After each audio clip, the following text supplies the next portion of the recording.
This is LiveWell Talk on Respiratory Syncytial Virus, or RSV. I'm Dr. Dustin Arnold, Chief Medical Officer at UnityPoint Health St. Luke's.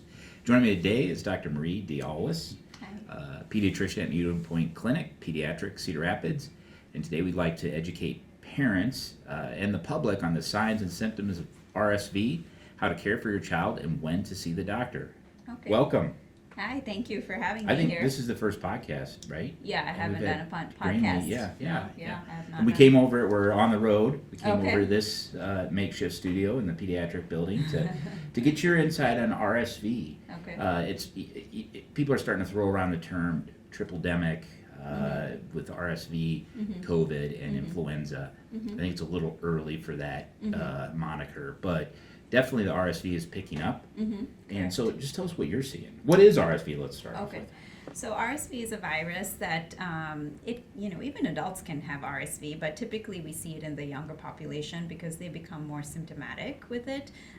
You start with just mild cold symptoms, could be like runny nose, a productive cough, maybe some fever, and then it sometimes in some children, the younger the child is, if they have any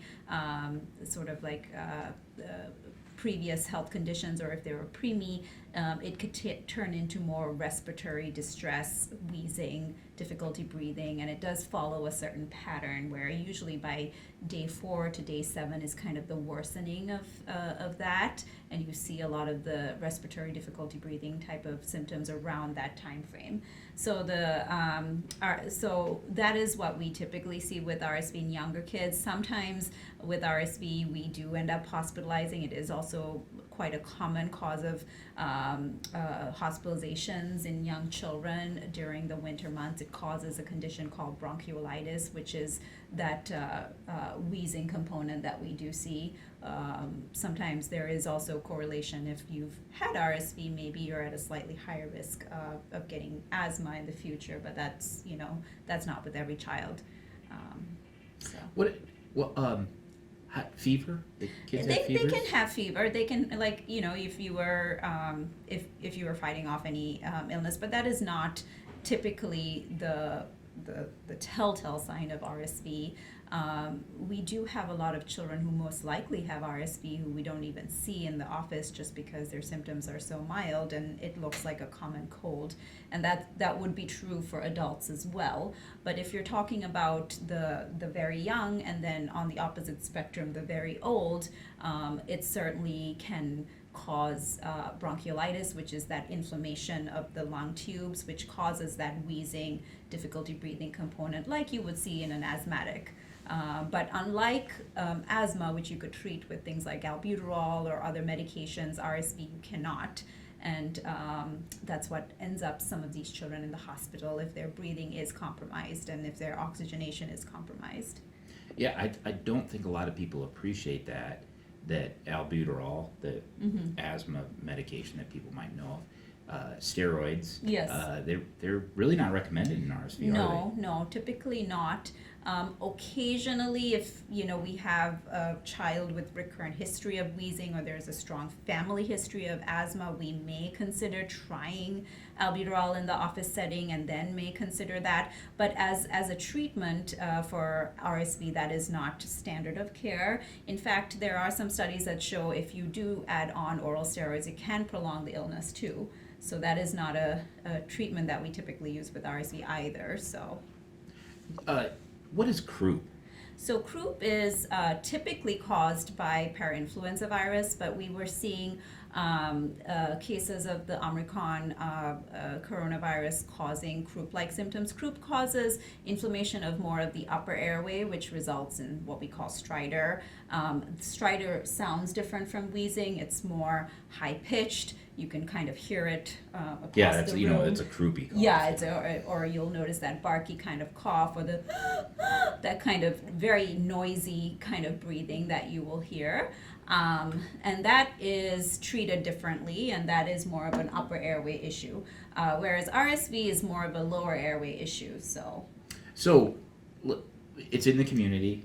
You're starting to see it in clinic. Yes, we are. You mentioned prior to starting the podcast that it hasn't peaked yet, so it's going to be here a while. Yes. So if you're a parent, you know it's in the clinic. I'm sure the tens of thousands of people that watch this podcast are going to know it's in the community. What should a parent look for to say, okay, I need to go to the doctor? It would be just, seeing your child, making sure that their breathing is the main concern. And then the other component is, are they drinking? Are they giving you good wet diapers? Are they dehydrated?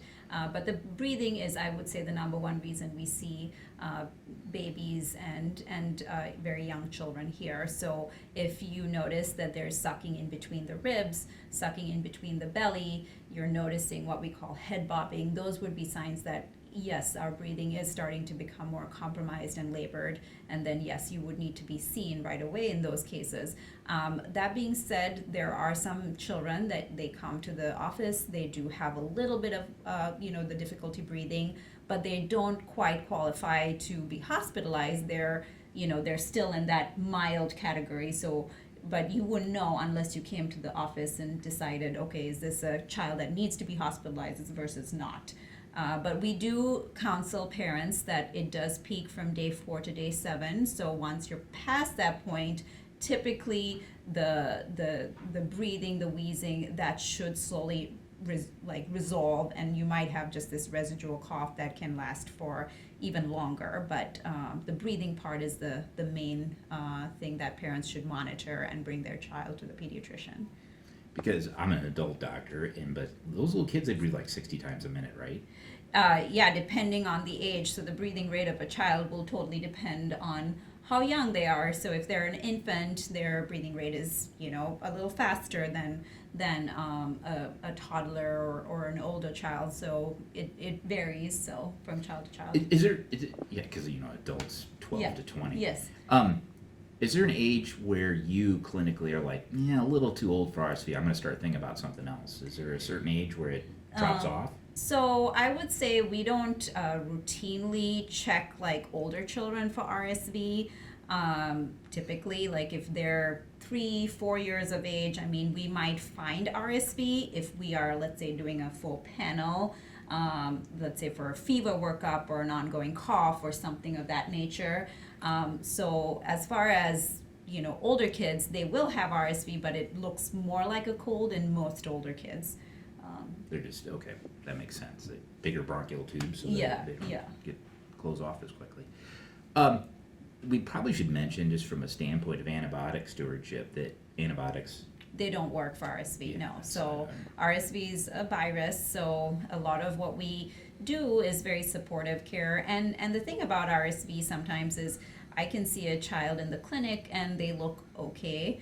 They don't meet criteria for hospitalization, but literally within 8 to 10 hours, kids can go, can look a lot different. So RSV can be quite unpredictable, and I think that's the hard part of RSV. I think that's what parents are worried about the most as well. Right. Yeah, kids aren't little people. Yes, They're not yeah, little adults, and your specialty and my specialty have some overlap, of course, but very different. And I've come to appreciate just in my position and seeing every service line in the hospital that children, they get sick pretty quick. Yeah, we're an adult. It's a gradual process, and yeah. it happens over time. Yeah. It's unusual for an adult to go from well Yeah. to sick, Ill, but yeah. kids really Can, do. So that's reassuring to parents to look for the breathing, the retractions, the sucking in their ribs and their stomach. The head bobbing, I hadn't thought of that one. So. Yeah, that's more if it's more severe. You Yeah. would see head bobbing, nasal flaring. Those would be more signs, more, a higher level of respiratory distress, I would say, in more younger infants. So, Couple routine questions. Can a mom still breastfeed if the child has RSV? they can, Okay. yeah, they can, as long as, they're latching well, everything is going good. We tell parents to suction the nasal cavity with saline, humidifier, steam, anything that can kind of help. But yes, we recommend breastfeeding, correct? And if a child has RSV or has had RSV, they could still get a flu shot this season, correct? They should, Yeah. if they're old enough, so 6 months and older, flu shots are eligible. So yeah, we would recommend getting flu shots for all of our pediatric patients. What else are you seeing in the clinic? Anything else? So we're seeing kind of, rhinovirus. We've seen some hand, foot, and mouth.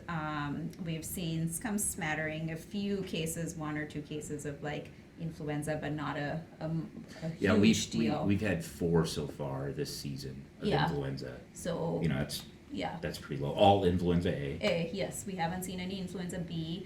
I've had a couple of cases of, 2 or 3 cases of COVID, but I think it is, it seems like from other places in the United States, some of these, things are going up. So any precautionary things like getting your flu shot, if you're eligible to get your COVID vaccine, things like that would be advisable. So just yesterday, Morbidity and Mortality Weekly Report presented the data from Chile, so the southern hemisphere, what their flu season, which is over, the vaccines were very effective. Good, that's great. Preventing hospitalization and death. Great. So it's just another reinforcement that getting a vaccine would be a good idea this season.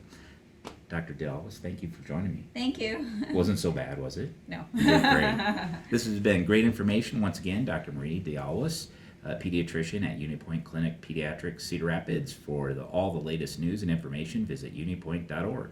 Thank you for listening to LiveWell Talk On. If you enjoyed this episode, don't forget to subscribe, and if you want to spread the word, please give us a 5-star review and tell your family, friends, neighbors, strangers about our podcast. We're available on Apple Podcasts, Spotify, Pandora, or wherever you get your podcast. Until next time, be well.